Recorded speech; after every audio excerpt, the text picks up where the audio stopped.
उकडीचे मोदक. नुसतं नाव जरी उच्चारलं, तरी डोळ्यासमोर येतं गणपती बाप्पा आणि बाप्पाच्या आवडीचे पांढरे शुभ्र, मऊसूत उकडीचे मोदक. उकडीचे मोदक म्हणजे गणेशोत्सव आणि आपली परंपरा याची एक खास ओळख. पांढरा शुभ्र, मऊसूत मोदक आणि त्यावर साजूक तुपाची धार.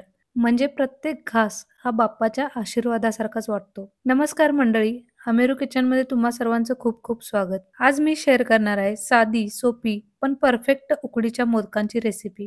जरी तुम्ही नवीन असाल तरी अगदी परफेक्ट मोदक बनतील. लवकरच गणपती बाप्पाचं आगमन होणार आहे आणि माझ्या चॅनलवर मी मोदक सिरीज अपलोड करणार आहे. तुम्हालाही तुमच्या बाप्पासाठी रोज वेगवेगळ्या प्रकारचे मोदक बनवायचे आहेत तर आजच माझ्या चॅनलला सबस्क्राईब करा आणि बेल आयकॉन दाबायला विसरू नका. तर आज आहे भाग पहिला, उकडीचे मोदक. मोदक करताना सगळ्यात पहिलं काम म्हणजे नारळ खवून घ्यायचा. नारळ खवताना अगदी कडेपर्यंत नाही खवायचा, फक्त पांढरा भाग घ्यायचा आतला. म्हणजे सारणाचा कलर खूप छान होतो. आता गूळ चिरून घ्यायचा आहे.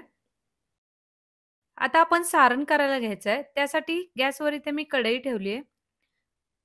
कढई गरम झाली की त्यामध्ये टाकायचे तूप. तूप वितळलं की टाकूयात काजूचे तुकडे. काजूनी ना सारणाला एक खूप छान क्रंच येतो आणि टेस्ट पण छान येते. काजू थोडासा परतून झाला की टाकूयात खसखस. काजू आणि खसखस हलकं भाजून घ्यायचं. आता खोबरं टाकायचं आहे. खोबरं एखाद मिनिटासाठी परतून घ्यायचं. मग टाकायचं गूळ. गूळ आणि खोबरं नीट मिक्स करून छान ड्राय होईपर्यंत आपण हे परतून घ्यायचं आहे. सारण जर ओलसर राहिलं ना तर वाफवताना ते सारण बाहेर येतं आणि मोदक तुटतात. इथे मी 1 वाटी खोबऱ्याला अर्धी वाटी गूळ घेतलाय. तुम्ही तुमच्या हिशोबाने कमी जास्त पण करू शकता.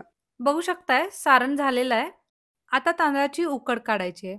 त्यासाठी कढईमध्ये 1 वाटी पाणी घातलंय. जेवढं तांदळाचं पीठ असेल ना, तेवढंच पाणी टाकायचं.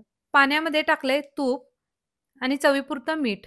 पाण्याला चांगली उकळी आली, की तांदळाचं पीठ घालायचं आणि चमच्यानी नीट मिक्स करून घ्यायचं. सगळ्या गुठळ्या फोडून घ्यायच्या. हे नीट मिक्स झालं, की झाकून ठेवायचं आहे.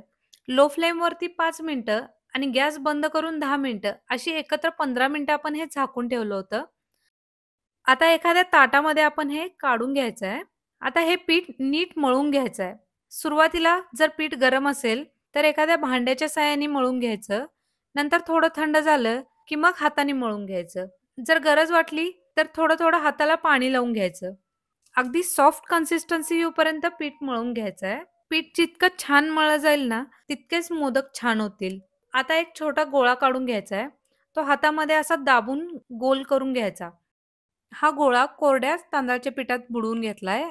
आता आपण ह्याची पारी बनवून घ्यायची आहे. व्हिडिओत दाखवल्याप्रमाणे बोटाने दाबत-दाबत सगळ्या बाजूला एकसारखी पारी बनवायची. मोदकाची पारी करताना ना, त्याची कड बोटाने दाबून-दाबून पातळ करायची. म्हणजे वरच्या बाजूला पीठ गोळा होत नाही आणि मोदक खाताना पीठ-पीठ नाही लागत. आता मोदकाच्या पारीला कळ्या पाडून घ्यायच्यात. हे दिसतानाच फक्त अवघड दिसतं. नाही तुम्ही एकदा दोनदा केला ना, तर सरावाने खूप छान कळ्या पडू शकतात. व्हिडिओत दाखवल्याप्रमाणे बोटांच्या साहाय्याने चिमटीत पकडून कळ्या पाडायच्या. कळ्या पाडत या मोदकाच्या पारीला वाटीसारखा आपण आकार द्यायचा आहे.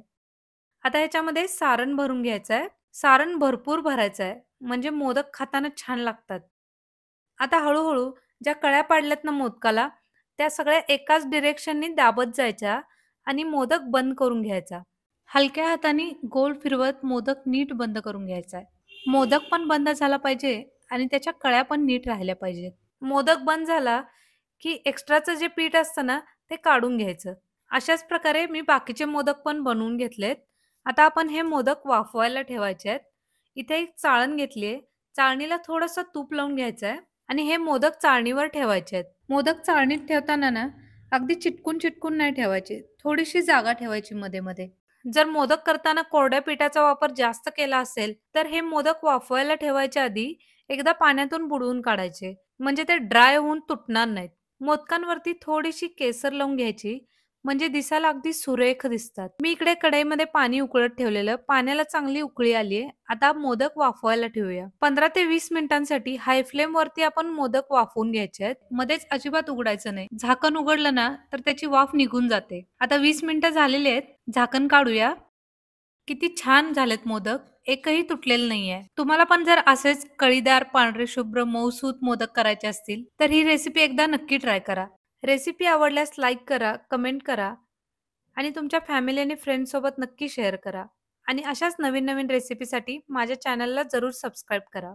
आणि हो, बेल आयकॉन दाबायला विसरू नका. म्हणजे नवीन व्हिडिओ अपलोड झाला, की लगेचच तुम्हाला नोटिफिकेशन येईल.